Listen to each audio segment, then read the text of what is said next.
Hey, what's up, everybody? How's it going? It's the Duke here. We're coming at you once again for the newest episode of the weekend wrap up. Haven't done one of these in a while, and kind of catching up. There's not a lot to catch up on. Haven't actually been doing a ton of work. For one thing, it's very warm here, and it's just going to get even warmer. When I say warm, I mean it's like 80s, and I think it's been 90 one day. But the humidity's been anywhere from like 40 to 80%. That means it's hot. So haven't had a lot of time or energy, frankly, to do much. So really, this is just kind of a, checking in, making sure, yes, I'm still here, still doing this. Um, Still have things on my plate that I want to do. Actually, I think I can show you one thing. I don't think I showed these the last time. But I actually made some pipped D6s. And these are actually all polished and ready to go. They just need to be inked. Just trying something out with some standard pipped D6s, and I think they turned out pretty well.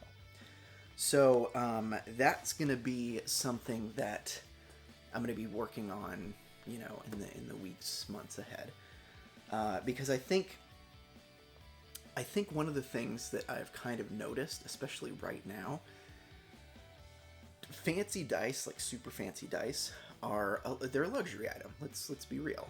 Not everyone can afford super fancy, high end handmade dice for gaming.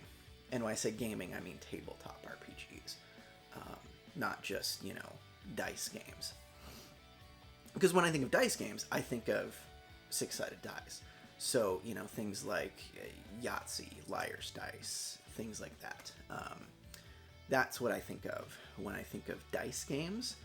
And I think usually when people think of the six-sided dice, they think of, oh, well, that's, I can pick up a pack of six dice from literally anywhere. You can go into Target and get them for like, I don't know, $5, $10, something like that. It's not expensive. It's very inexpensive. So I think one thing that I want to try and work on in this climate, and I use that term economically, not meteorologically. In this climate, I want to be sensitive to the fact that not everyone has disposable income. Not everyone can afford luxury items like fancy handmade gaming dice. So I think that's one of the things that I'm gonna kind of certainly keep in mind as I move forward. Making things that are accessible, affordable, for the kind of everyday average person, not just folks who are like, I play D&D or I play, insert tabletop RPG here. So that's one thing. Another thing is that, just in general with the gaming dice, I kind of want to not focus as much on, getting product out there in the world, but really focus on honing, the process, my process, what I do.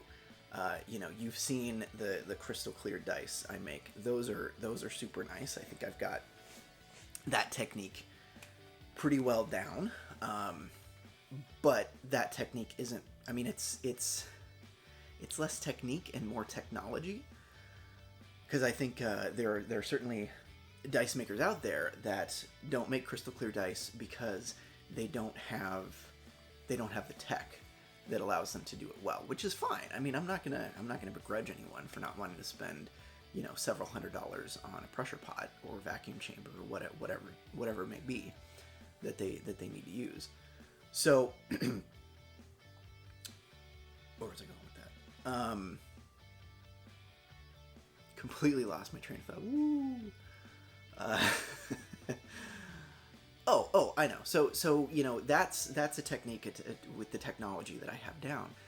But I really want to work on, I made a set of dice for Chiari Walk for our friends in Vegas for, to give away. And those came out really nice. Like, I believe the preferred nomenclature for that style of dice is Galaxy dice, where it's kind of like a semi-opaque outer shell with a I guess it'd be semi-clear, not semi-opaque. Semi-clear outer shell with the inside kind of swirly and sparkly like a galaxy. So I know how to make those, and really I was just, with that set, I made 2 sets. The first set didn't really work out so well, so but the second set of those were so I think I really just want to, kind of narrow in on exactly how I make those, and get that through repetition, get that skill locked in, so I can just, I can make those like that. The other thing I want to work on that I still haven't made a single set of yet are the insert dice. So those are the ones where you have a smaller inner blank die that you cast with, you can put stuff in it like, moss or flowers or grass or charms, beads, whatever you can think of. Or, just a color or a swirl of colors or what have you. You put that in these smaller blank die. You cast those first. Then you take those out, put them in your regular numbered molds, and cast them again with, a lot of people do just a clear resin for the outer, the final cast. Some people do, kind of semi-clear colors, whatever. Maybe they'll do like a swirl of colors or whatever. Just whatever they feel like doing. So that's a technique I haven't done. I haven't cast a single set of those yet. So I'd like to work on those. What else? I think just, kind of experimenting and kind of playing with different techniques. Like there's a technique called the dirty pour, which phrasing sounds bad, but there's a dice maker on Twitter. I believe the name of her business is Color Spray Creations. I'll double check that and I'll link to her Twitter profile or website, or maybe both, in the links down below for this video.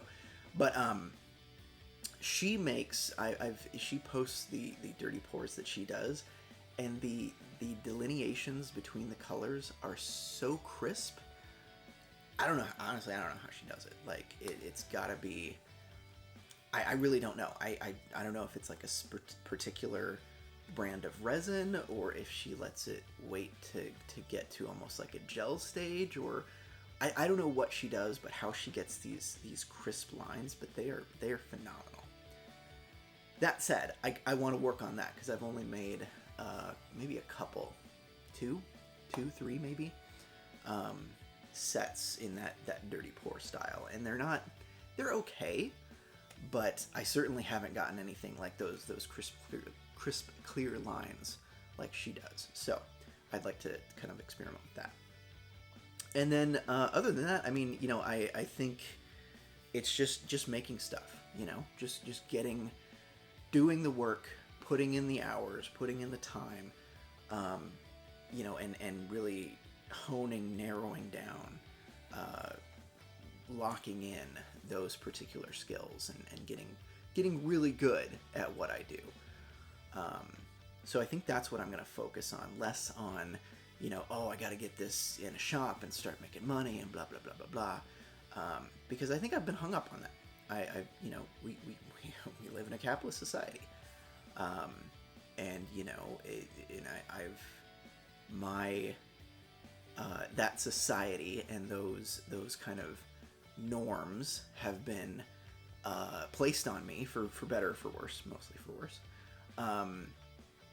Because that's the society we live in, and that's the way we've always done it. And so I think I was getting hung up on that. I've got to produce, I've got to make money, I've got to be an earner, and what I'm coming to kind of terms with is I don't. I mean, it would be nice if I could do this stuff that I enjoy, I actually legitimately enjoy, and am pretty good at. And ultimately, usually, like the work that I turn out. If I could get paid for it to boot, hey, that's just icing on the cake. We're not there yet. I'm coming to terms with being okay with not being there yet. So, that's kind of what I've been doing, that's the week in review. Kind of already talked about the week, looking forward to the week ahead. Back, forward, I don't know. So I guess really the question is, why? I always struggle with these questions because I don't come up with them ahead of time. Also, this coffee is delicious. By the way, it's from your friend and mine. Actually, not my friend, just somebody I follow on the social medias, and he's a pretty cool dude. The Credible Mohawk. I will throw a link to his socials. There's in probably a store, because that's where I got the coffee, not the mug, the coffee. The Credible Mohawk in Canada, in Mohawk territory. He's doing a bunch of cool stuff, and one of the things that he's doing to kind of finance his sovereign food empire, I don't know if that's the right word, but he's selling coffee and things like that. And this cup is his THC infused brew called Wake and Bake. So good morning to you. But the question for all of you. Question.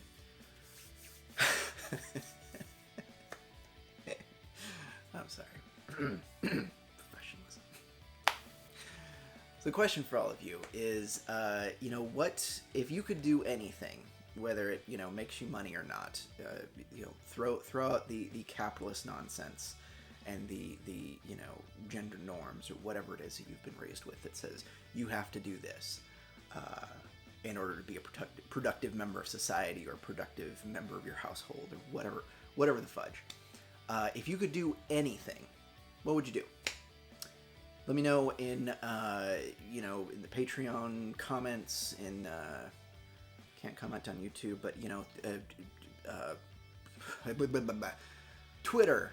Hit me up on Twitter, Instagram, wherever. Let me know. Coffee. This is going on coffee too. Type in the coffee comments. What would you do if you could do anything? All right. Until next time, everyone. Thanks for watching. Appreciate you all being on this journey with me. Until next time, peace.